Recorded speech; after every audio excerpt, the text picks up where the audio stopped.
एक कथा आती है शिव महापुराण के अंदर संजीवनी मंत्र की।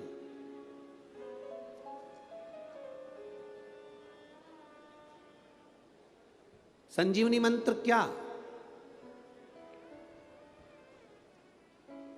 किसी के कान में अगर बोल दिया जाए तो वो मरता हुआ भी मरा हुआ भी जीवित हो सकता है। वो संजीवनी मंत्र महादेव के पास में है। वो किसी देवता के पास में नहीं, केवल एक देवाधिदेव महादेव के पास वो मंत्र है कि महादेव मरे हुए के कान में भी मंत्र बोल दें तो वो जीवित हो जाता है। आज भी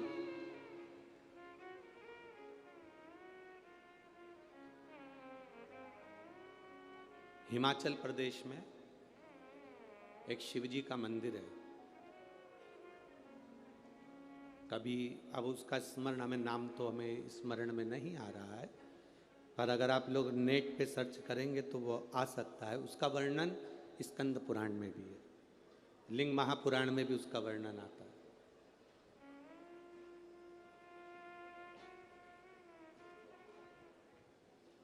उसका वर्णन आता है लिंग पुराण के अंदर, उसका वर्णन आता है स्कंद पुराण के अंदर।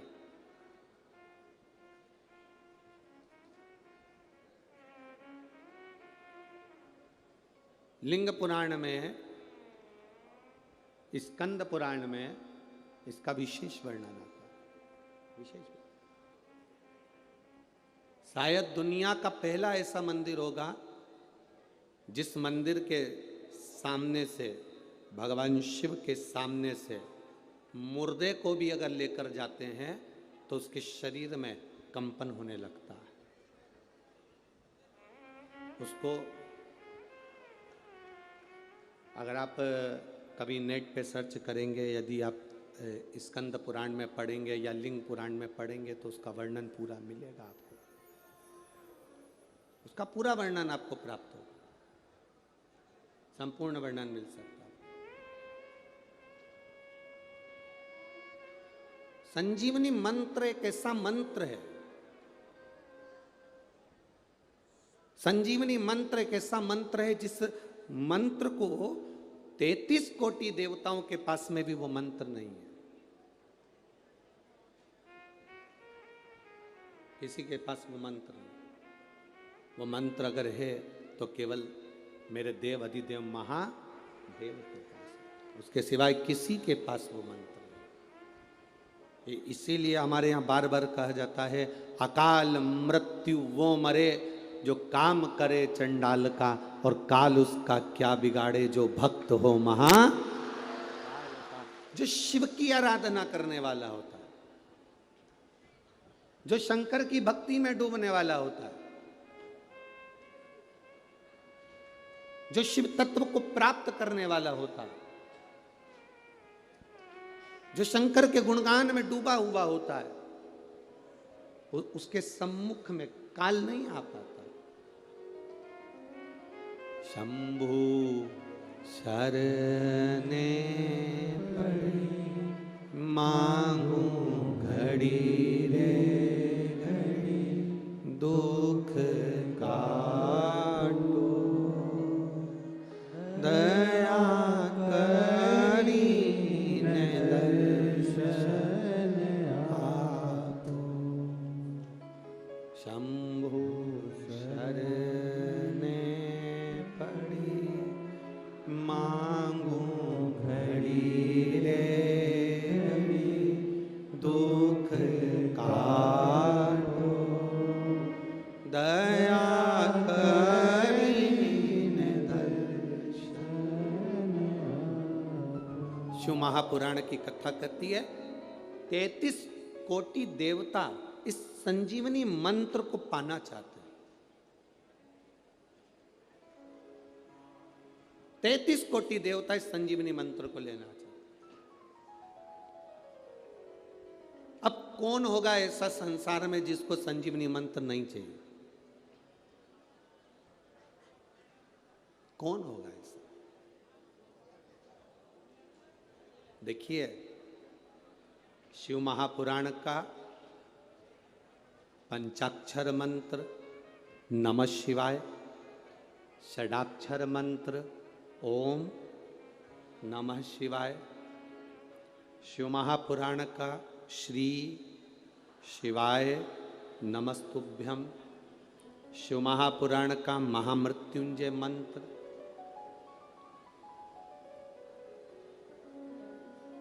शिव महापुराण की कथा कहती है शंकर के जितने मंत्र हैं, शिव के जितने मंत्र हैं,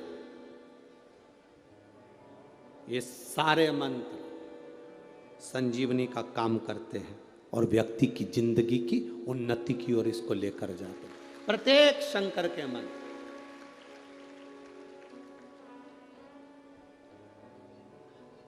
शिव का एक भी मंत्र कमजोर नहीं है, शंकर का एक भी मंत्र खाली नहीं जाता।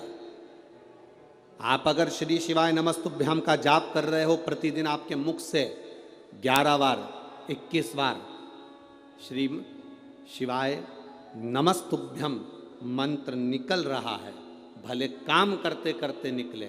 शास्त्र कहता है 1 वर्ष 11 दिन जिसके मुख से 11 बार प्रतिदिन श्री शिवाय नमस्तुभ्यम मंत्र का जाप निकलता है, वो मंत्र सिद्ध हो जाता है और उस मंत्र से वो अपने जीवन को सुखी कर सकता है।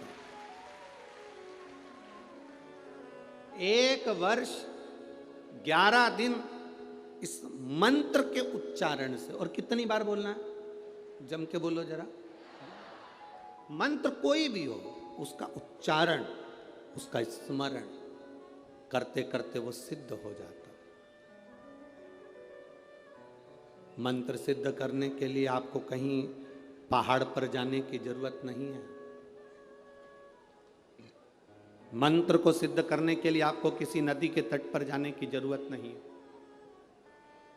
मंत्र को सिद्ध करने के लिए केवल निर्मल मन सो मोहि पावा, मोहि छल छिद्र कपट ना भाव। निर्मल मन से, निर्मल चित्त से, निर्मल हृदय से, शुद्ध भाव से आप जब परमात्मा को पुकारोगे, परमात्मा आपके सामने।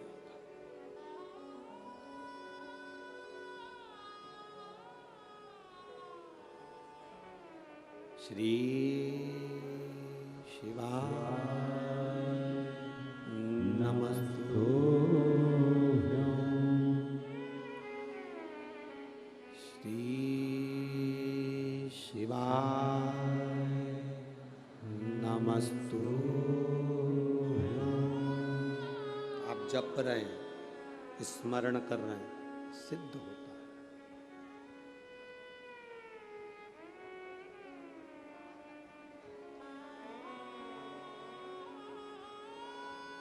एक कथा के पंडाल में 5 लाख लोग आते हैं कथा सुनने के। कितने लोग? 5 लाख।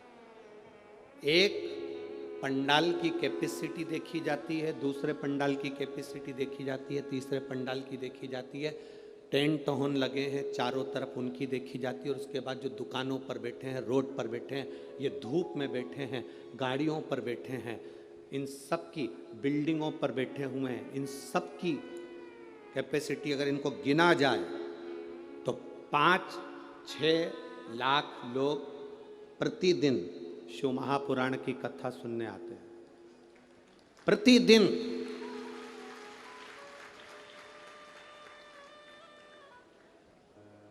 छह लाख लोग अगर कथा सुनने के लिए शंकर की आ रहे हैं, 2 बार बीच में भजन होता है और 2 बार श्री शिवाय नमस्तुभ्यम को 5 बार बोला जाता है। बोलो सही है? अब 1 बार भजन होने के बाद जब हम स्तुति करते हैं, 5 बार श्री शिवाय नमस्तुभ्यम बोलते हैं, 6 लाख लोग एक साथ 5 बार अगर मंत्र बोलेंगे तो कितना हो गया? 30 लाख। 2 बार बोल लिया 60 लाख। फिर बीच में कहीं श्री शिवाय नमस्तुभ्यम 1-2 बार मुख से निकल गया। ऐसा 1 से 1.25 करोड़ बार एक कथा में श्री शिवाय नमस्तुभ्यम निकलता।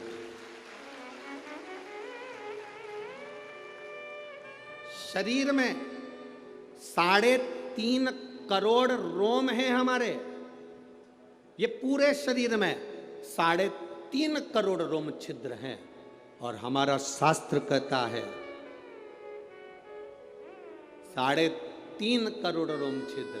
शास्त्र कहता है महीने में, 15 दिन में, 20 दिन में, 1 महीने में, 5 दिन में, 7 दिन में, 8 दिन में अगर 3.5 करोड़ बार भगवान का नाम मुख से निकल जाता है, या हम जहाँ बैठते हैं उस स्थान पर 3.5 करोड़ बार भगवान के नाम का उच्चारण हो जाता है, तो भगवान को वहाँ बैठे हुए जीव का कल्याण करना ही पड़ता है।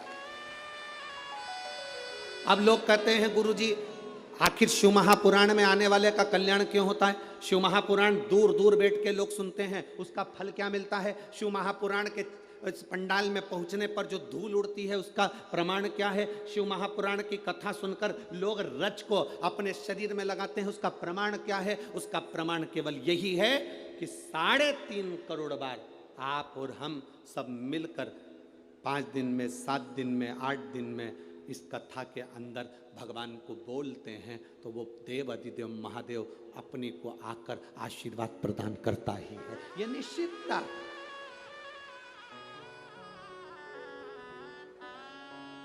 क्या मिलता है शिव पुराण में जाने से? ये आपको मालूम पड़ेगा आज जब कथा सुन। और इसमें कई लोग ऐसे बैठे होंगे जिनको 5 दिन में भी मालूम पड़ा होगा कि क्या दिया महादेव ने, क्या प्रदान करा महादेव ने।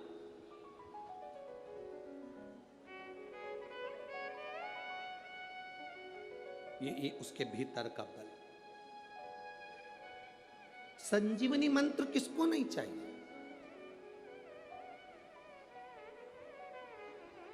हमसे लोग कहते हैं संजीवनी मंत्र कौन सा है गुरुजी? हम कहते हैं आप तो श्री शिवाय नमस्तुभ्यम जप लिया करो, ये भी किसी संजीवनी से कम नहीं है हमारा। आप नमः शिवाय जप लिया करो, ये भी किसी संजीवनी से कम नहीं है। आप ओम नमः शिवाय जप लिया करो, ये भी किसी संजीवनी से कम नहीं है। आप महामृत्युंजय का मंत्र जप लिया करो, ये भी किसी संजीवनी से कम नहीं है।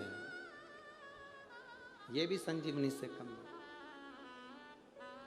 और यदि हम मंत्र जप नहीं पाए तो 3 का स्मरण कर लिया करो। 1 गंगा, पहले नंबर पर कौन है? जम के बोलो जरा, गंगा। दूसरे नंबर पर है काशी। दूसरे नंबर पर क्या है? काशी। और तीसरे नंबर पर है विश्वनाथ, काशी के विश्वनाथ। ये 3 का जिह्वा पर अगर नाम आ जाता है, ये 3 का स्मरण हमारे जीवन में हो जाता है, तो हमको इस मृत्यु लोक में कष्ट नहीं भोगना पड़ता और बार बार जन्म नहीं लेना पड़ता।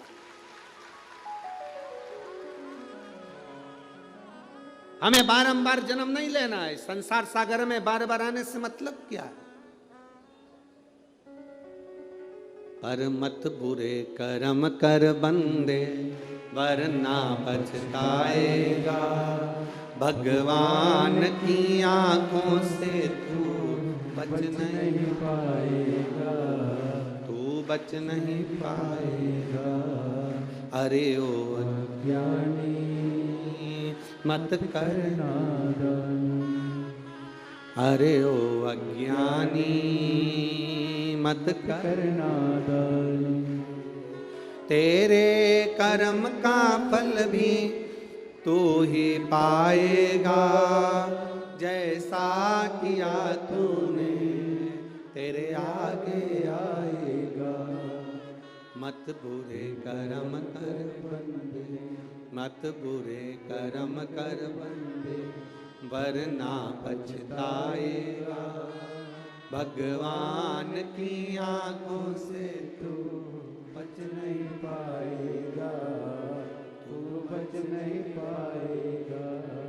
हमारे कर्म की गति का भोग हमको भोगना रहता है। हमारे